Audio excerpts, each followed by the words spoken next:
Herkese merhaba arkadaşlar. Selamün aleyküm. Ben Şerife Yılmaz.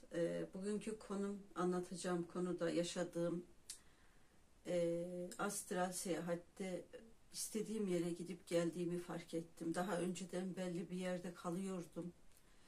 Ve sürekli oradaydım. Hareket etmeye korkuyordum. Bu seferki yaşadığım deneyimde beni bir yere götürdüler arkadaşlar. Yine ben sabah namazına yapmıştım. Yok, saat 4 gibiydi, uyandım. Ondan sonra teheccüd namazını kıldım ben arkadaşlar. 8 rekat teheccüd namazı kıldım. Biraz dua ettim. Sabah namazı 6:30 gibi okunuyordu. Saat 4 gibi biraz uyuyayım dedim. Abdestliydim yine. Salavat getirerek uyuyayım dedim. O sırada kendimi bir yerde buldum arkadaşlar. Bana dediler ki burası Marsilya dediler. Başladıkları kelime buydu. Sanki bir slide gösterisi gibiydi. Yine beni bir yerlerdeydim, yani yeni bir yerleri gezdiriyorlardı bana. Burası Marsilya dediler. Marsilya'yı ben araştırdım. Fransa'nın bir iliydi. Burada dediler inekler var. İneklerden bahsettiler. Buradaki hayvanlar dediler hani ala inekler olduğu, sarı inekler olduğundan bahsettiler bana. Hani çok sıradan bir şey gibi anlatıyorlardı. Sonra kendimi bir odanın önünde buldum. Kapının önünde bir odaydı bu. Kapının önünde bekliyorum. Bedenim yok, ruh halindeyim. İki tane yaşlı insan oturuyorlardı. Bir kadın ve bir erkek. Bunlar 75-80 yaşlarındalardı.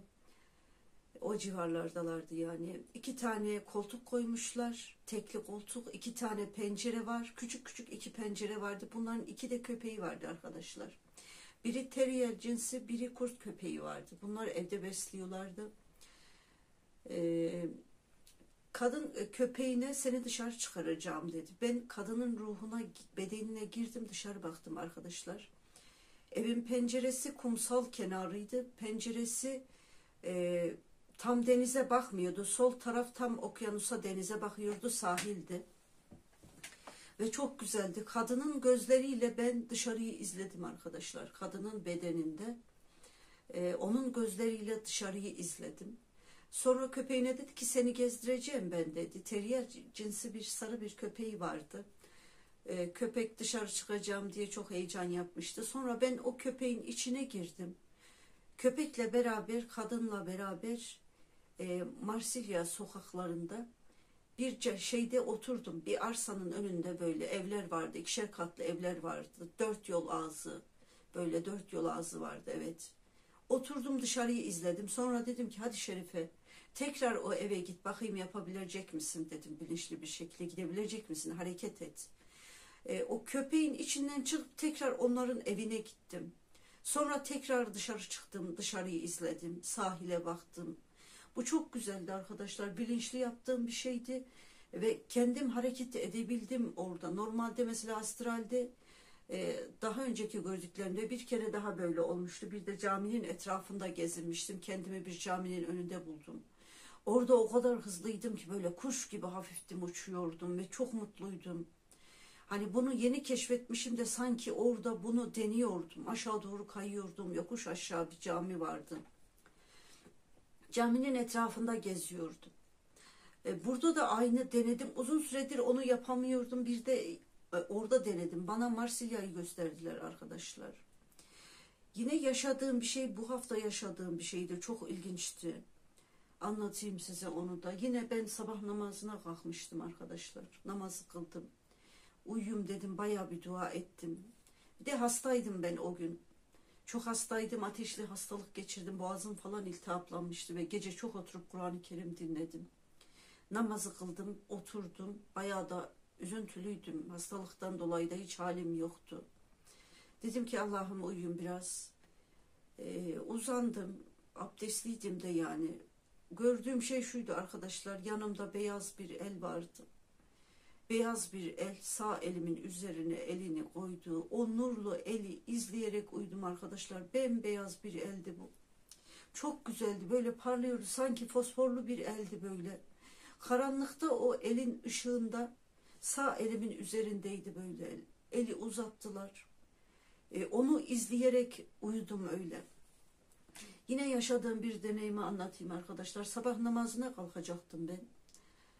Uyandım ama gözlerimi açmamıştım. Ezanın okunmasını bekliyordum. O sırada ne gördüm dersiniz? O sırada 2 tane köpek tam yatağımın alt başında arkadaşlar. Bir de kadın, siyah giymiş çarşaflı bir kadındı. Sandalyeye ters oturmuş, yatağıma bakmıyordu ama. Hani sandalyeye oturmuş ama ters oturmuştu sandalye. O köpekler beni izliyordu. Bana öyle bir bakıyorlardı ki sabah namazına kalkmamı istemiyorlardı arkadaşlar. Onu hissettim o hayvanlarda. Gözümün içine bakıyorlardı. Bu köpekler Çin aslanına benziyordu. Simsiyah bir Çin aslanı olduğunu düşünün. Böyle pofuduk çok güzellerdi. Ama bana çok kötü bakıyorlardı. Kadın orada oturuyordu ama sanki hiç göremiyordu beni orada. Sandalyeye ters oturmuş arkadaşlar. Sallanan bir sandalyeye ters oturmuş. Yatağımın alt başında. Orada öylece kalmıştı. Ben onların yanından geçip abdest almaya gittim. Tuvalete doğru yöneldim. Köpekler bana öyle baktılar. Sanki benim korkmamı beklediler. Böyle ki bana gözdağı vermek istediler kalkma diye. Hani bende bir korku hissi uyandırmak istediler ama o his bende yoktu. Sadece baktım.